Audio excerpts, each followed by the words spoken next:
Kanitha-ini wa AIC Kathonzweni nikuo munini wa President Dagitari William Ruto wambiriirie icera riake kaunti ya Makueni akiheana bathi kanitha-ini ucio kuri uritia atongoria a dini ciothe bururi-ini moya itemi ria kugacirithia thayu kuri arumiriri ao. Sote tujue ya kwamba mbali na campaign tulizo nazo, Mungu ndiye anachagua viongozi.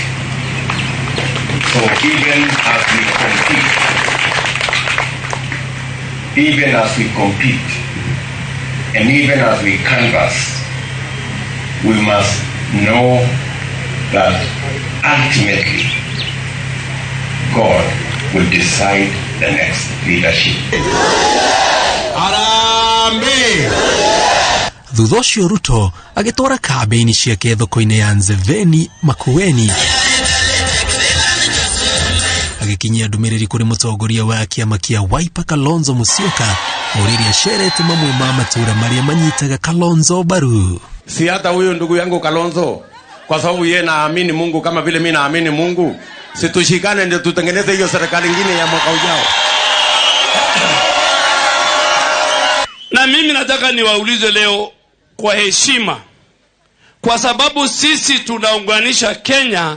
Tunataka ndugu yetu mkubwa, kiongozi wetu Stephen Kalonzo Musyoka aungane na sisi. Mukimpata mutamwambia.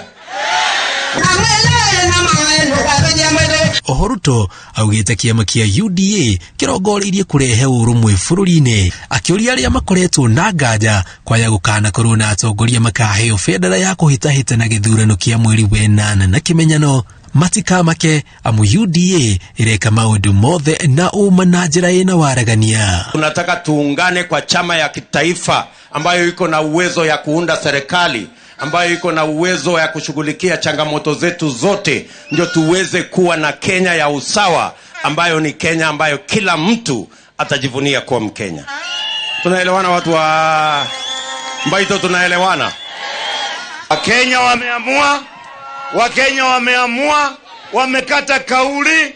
Sisi tutachagua kiongozi ambaye ako na sera.